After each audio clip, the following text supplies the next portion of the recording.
This video is not just any other video that's going to tell you what your perfect timetable is, but instead I'll be telling you the way I manage tasks and prioritize tasks so that you can make your own perfect timetable, because I understand that each student is different and they have different tasks which they prioritize on their own. So yes, let's get going. Before moving in, let's understand the difference between a long-term timetable and a short-term timetable. I've seen many people frequently asking me what an ideal timetable for NEET should be when NEET is about 2 years apart for them. So basically, your long-term timetable should only be a time span.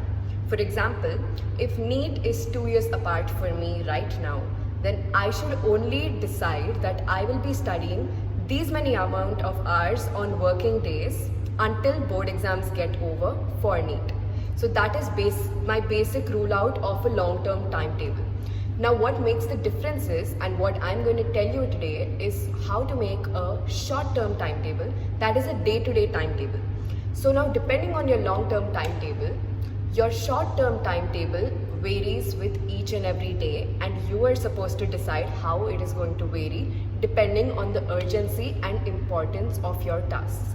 So let me get started with the way I managed my tasks by looking at this technique I found online, and I think it's pretty famous, so you might already know it, but I'm going to tell you how I utilized it and how you are supposed to do as a student. So here I will firstly draw 4 quadrants and divide my tasks into urgent, not urgent, important and not important.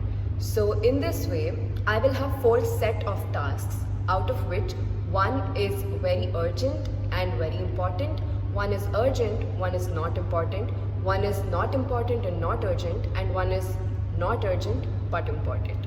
So let us get together and figure out what kind of tasks will fall into each category. Now the first one is urgent and important, and according to me, urgent and important stuff are deadlines for homeworks, assignments, tests which are immediately on the next day or the next to next day. So you are supposed to finish these tasks on this particular day without fail. That means you're supposed to finish your assignment, you're supposed to finish studying for the test that is tomorrow, and you're also supposed to finish everything that is very important and very urgent. This also includes exams. For example, I talked about NEET being 2 years apart, but what if NEET is in a month? That's when NEET becomes urgent and important, right? So that's how you're supposed to fill in these tasks into that category. Let's move on to the next category. Now the second category, which is not urgent but very important, includes all those academic tasks which are not scheduled the immediate next day or the immediate next week. They might be your final exams. They also include your daily study.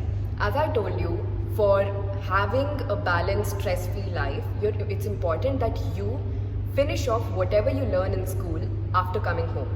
So all that general studying, daily studying comes into not urgent. Also not urgent and important includes preparation for exams like SAT and NEET and other competitive exams, whatever you're writing, because they are long-term apart, but it's important that you keep studying for them every day. So you just allocate about 2 hours for them. So when we talk about important and urgent tasks, that is your assignments, homeworks and tests, I think that they might get over in maximum 2 to 3 hours, and the rest of your time you should utilize to finish the tasks that are not urgent but are important. This also includes exercise, music and others for me, but there might be other main hobbies for you which are important for you but are not urgent enough. Now let's come to the next task, that is not important and urgent. Now the ones that are not important but are urgent are the cultural deadlines. For example, your teacher has asked you to prepare some speech for an assembly that is due tomorrow or next week. You're supposed to include all those tasks into this, or it might also include some birthday parties which are on that day, but they're not exactly very important but are urgent. And this also includes certain important calls or meetings that you have scheduled which are not exactly important for your academics, but they're going to help you for your applications, etc. So that's what is included in not important but urgent. And application reminds me, Whenever you have application deadlines, your applications and your work for your application goes into important and urgent. And when it is not really due, it goes into important and not urgent. Now the final category that is not urgent and not important are all the other tasks that is basically not going to affect your life in any way, but you just like doing them. For example, watching TV, looking at your phone, going through social media, or hanging out with your friends. So these are not urgent and they're not really important when you're in complete mode of studying, so you keep them aside. Let me tell you how you're supposed to make your timetable by keeping all these tasks into consideration.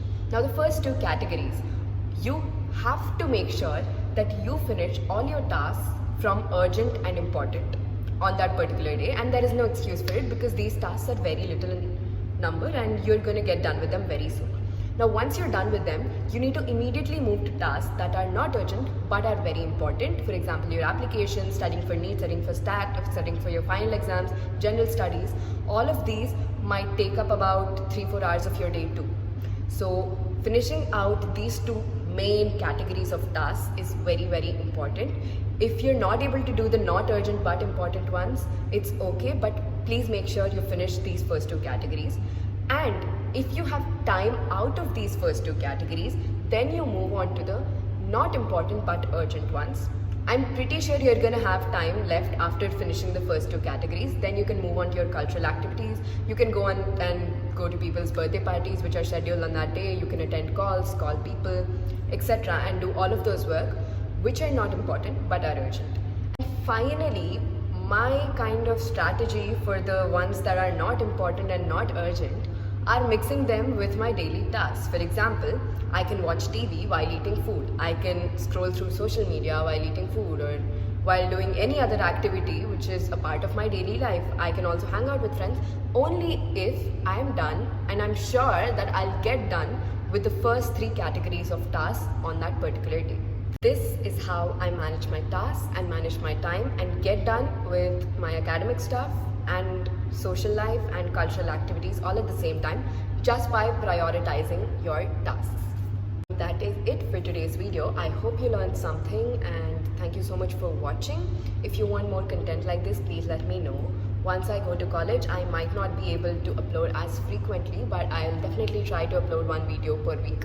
So yes, thank you so much. Also, please let me know if you want one more Q&A. I really like doing Q&As for some reason, but like, yeah, please let me know if you need another Q&A.